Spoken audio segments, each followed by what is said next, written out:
ఈటల రాజేంద్ర గారు ఈటల ఏడుపే బీజేపీకి శాపమట. రాష్ట్ర అధ్యక్ష పదవి రాలేదు, సీఎం అభ్యర్థిగా ప్రకటించలేదని ఏడుపు, కేంద్ర మంత్రి పదవి రాలేదని ఏడుపు, 2 చోట్ల ఎమ్మెల్యేగా పోటీ చేసే అవకాశం ఇచ్చింది బీజేపీ. మరి బీజేపీ కాదు, అంతకుముందు బీఆర్ఎస్ పార్టీ నుంచి కూడా ఆయన కాంగ్రెస్లో ఉన్నప్పుడు ఆయన ఇప్పుడు ఎమ్మెల్యేగా అవకాశం ఇచ్చింది. మీరు ఇచ్చేది ఏంది అవకాశం? బీజేపీ నాయకత్వం లేనివాడిని తీసుకొచ్చి ఇస్తే గొప్పతనం, కానీ రెడీమేడ్ నాయకుడిని తీసుకొచ్చి, కేసుల నాయకులను తీసుకొచ్చి, ఈడీలు రైడీలు చేసి తీసుకొచ్చి నాయకులను తీసుకొచ్చి తయారు చేసుకొని వీళ్ళు మా వాళ్ళు అని భ్రమపడడం మీ పిచ్చితనం, ఎర్రితనం. ఓడిపోయిన మల్కాజ్గిరి ఎంపీ టికెట్ ఇచ్చింది బీజేపీ. మోడీ గారి నాయకత్వంలోనే గెలిచినా కూడా నా ఇమేజీతోనే గెలిచాననడంలో రాజకీయం రైట్? మంచి ప్రశ్న. ఓడిపోయింది అంటున్నారు కదా, మరి మోడీ అప్పుడు ఓడిపోయినప్పుడు లేరా? మిస్టర్ వాట్సాప్ యూనివర్సిటీ అది అరవింద్ గారిదా, మరి బండి సంజయ్ గారిదా, ఇంకా ఎవరిదో మరి అఫీషియల్ వాట్సాప్ యూనివర్సిటీ సృష్టించినటువంటి ఇది కథ. మళ్ళొకసారి ప్రశ్న సూటిగా అడుగుతున్నాను, దీనికి సమాధానం చెప్పి తెలివితేటలు మీకుంటే సమాధానాలు చెప్పండి, దీనికి సమాధానం వీడియో ఇవ్వండి. ఓడిపోయాడు ఈటల రాజేంద్ర అంటున్నారు, సంతోషం, కరెక్టే, ఓడిపోయాడు. మరి అప్పుడు మోడీ లేడా? మోడీ మాన్యలేదా? మోడీ లేకుండానే మరి ఎందుకు మోడీ ఉన్నా కూడా ఎందుకు గెలిచాడు? ఆ రోజు మోడీ లేడా? మరి ఎన్నికల బరిలో లేడా? ఈ దేశంలో లేడా? ఇంకా లోకంలో లేడా? మరి ఎందుకు ఓడిపోయాడు? అది సమాధానం చెప్పాలి. గెలిచినప్పుడు మోడీ వల్ల గెలిచాడు, ఓడిపోయినప్పుడు మోడీ వల్ల ఓడిపోయాడా? ఓడిపోలేదా? ఇదా మీ తెలివితేటలు? ఇదా వాట్సాప్ సృష్టి స్క్రిప్ట్ నాలెడ్జ్? ఇకపోతే మరి ఇంతకు ఈటల మీద ఈటలతో అంటే బరిసెలు ఈటలతో దాడి చేస్తుంది ఎవరు? ఈటల మీద ఈయన అనేది ప్రశ్నలు వస్తూ ఉన్నాయి. నేను మాత్రం మళ్ళొకసారి స్పష్టంగా చెప్తున్నా, వీరేనని మాత్రం అనడం లేదు, నా ఇంటెన్షన్ కూడా అది కాదు. వస్తున్న వార్తల సారాంశం ఈ ఇద్దరు వేలు వైపే వేలు చూపించబడుతున్నాయి. ఇది కూడా అందుకే వీళ్ళేనా అని ప్రశ్నిస్తూ ఉన్నాను. ఖచ్చితంగా మరి ఈటల రాజేంద్ర గారి మీద ఈ ఫ్లెక్సీల దాడి ఎవరు చేస్తున్నారు? బండి సంజయ్నా, ధర్మపురి అరవింద్ గారు చేస్తున్నారా, ఇంకెవరైనా చేస్తున్నారా అనేది ఇప్పుడు చర్చ జరుగుతూ ఉంది. ఈటల మీదనే టార్గెట్ ఎందుకు అయ్యాడు? ఈటలనే ఎందుకు చూస్తున్నారు? మరి అక్కడ సెంట్రల్ గవర్నమెంట్లో కేంద్ర మంత్రివర్గ విస్తరణ లేదా పునర్నిర్మాణం జరిగే అవకాశాలు చాలా దగ్గరకు వచ్చాయి. అంతర్గతంగా చర్చలు జరుగుతూ ఉన్నాయి.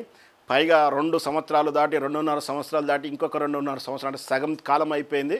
ఇంకా 2 సంవత్సరాల్లో మనకు ఎన్నికలు రాబోతున్నాయి. తెలంగాణ ఎన్నికలు, అసెంబ్లీ ఎన్నికలు రాబోతున్నాయి. ఈ తరుణంలో తెలంగాణకు బీజేపీ నాయకుడు ఎవరో చెప్పాల్సిన అవసరం ఏర్పడింది. అయితే నిన్న మోడీ గారి 10వ తారీఖు సభలోనే ఈటల రాజేంద్ర గారు లేదా అంటే 2 రకాలు, ఈటల రాజేంద్రే మీకు బీసీ నాయకుడు, రాబోయే నాయకుడు అని అనౌన్స్ చేసే అవకాశాలు ఉన్నాయని ఒక వర్గం చెప్తే, లేదు బండి సంజయ్నే నాయకత్వంలో మనం వెళ్ళబోతున్నామని ఇలా చేయబట్టుకొని చూపించి రేపటి మీ సీఎం ఇతనే అని చెప్పేటువంటి సంకేతాలు ఉన్నాయి. అంచేత బండి సంజయ్ అంతా సిద్ధం చేసుకున్నాడు, సంతోషంగా ఉన్నాడు అని చెప్పి బండి వర్గీయులు చెప్తా ఉండేవారు మాతోటి.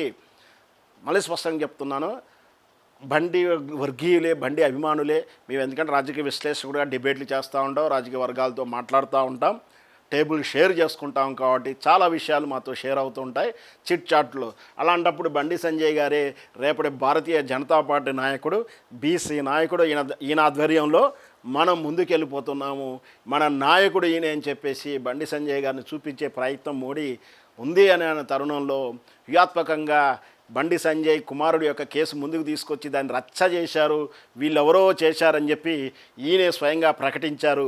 కానీ అది నిజమా?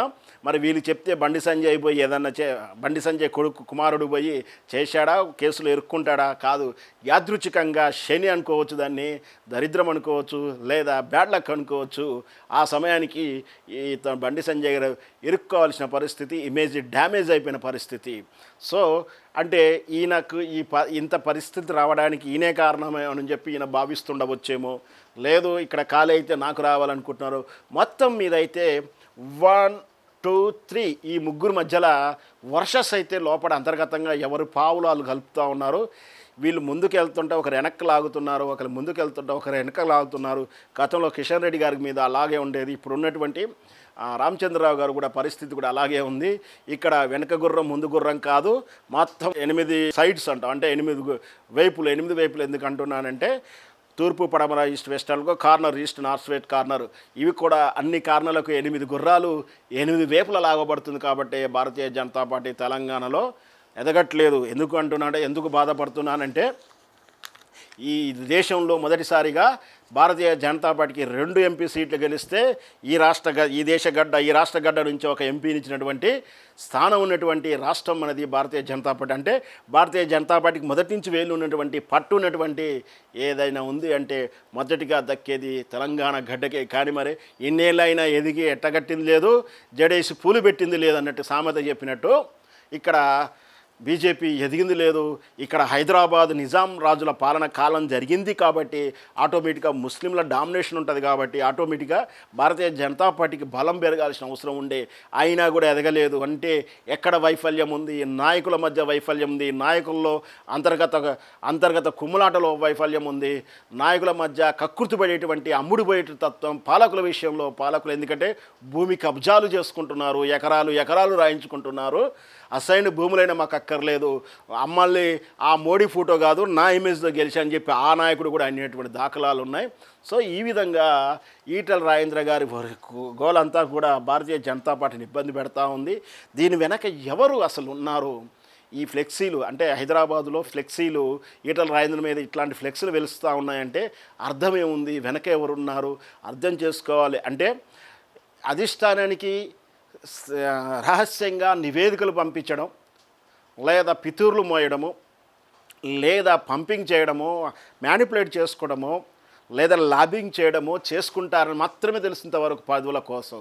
కానీ ఇట్లా గ్రౌండ్కి వెళ్ళి నీచమైనటువంటి హినాతీయమైనటువంటి సంస్కృతులకు వెళ్ళిపోవడం నిజంగా తెలంగాణ సంస్కృతి అయితే కాదు. ఇది ఖచ్చితంగా ఇది తెలంగాణ సంస్కృతిలో లేదు. ఇది ఖచ్చితంగా మరి ఎక్కడి నుంచి ఎరువు తెచ్చుకున్నారు వీళ్ళ డబుల్ ఇంజన్ సర్కార్లో ఉన్నటువంటి బీహార్ నుంచి తెచ్చుకున్నారా, ఇంకెక్కడి నుంచి తెచ్చుకున్నారో, గుజరాత్ నుంచి తెచ్చుకున్నారా, అవి మరి ఎక్కడో మనకి తెలియదు. కానీ ఇది మాత్రం సమంజసంగా అది తెలంగాణ రాజకీయాల్లో నేరుగా మీది ఏదైనా ఎలిజిబిలిటీ ఉంటే అధిష్టానానికి మీ ఎలిజిబిలిటీ ఎందుకు ఎక్స్ప్లెయిన్ చేసుకునే ప్రయత్నం చేయాలి. కానీ ఇట్లా ఎదుటి వారి మీద దుమ్మెత్తి పోస్తే సిగ్గు లేకుండా నవ్వుతారు జనాలు, మిమ్మల్ని ఇంకొకసారి విశ్వసించరని మాత్రం స్పష్టంగా చెప్తున్నాను. Hi friends, thank you for watching this video. ఈ వీడియో గనుక మీకు నచ్చినట్లయితే దయచేసి లైక్ చేయండి, షేర్ చేయండి. ముఖ్యంగా మా ఛానల్ 24/7 న్యూస్ టీవీని సబ్స్క్రైబ్ చేసుకోండి. ఆ తర్వాత మీ విలువైన అభిప్రాయాల్ని, మార్పులు, చేర్పులు, కావాల్సిన వీడియో ఏమన్నా ఉంటే మన వీడియో కింద కామెంట్ సెక్షన్ లో కామెంట్ రూపంలో తెలియజేయండి. నమస్కారం, సాయిదంచిక మాట్లాడుతున్నాను. ప్లీజ్ సబ్స్క్రైబ్, షేర్, లైక్ చేయండి 24/7 టీవీ ఛానల్. హాయ్ నమస్తే, నేను మీ Sonia Akula. Please subscribe to 24/7 news TV. Hi అండి, అందరికీ నమస్తే. నేను Mankota Prasad. Please do subscribe 24/7 news TV. Political, entertainment and infotainment updates కోసం like, share, subscribe 24/7 news TV.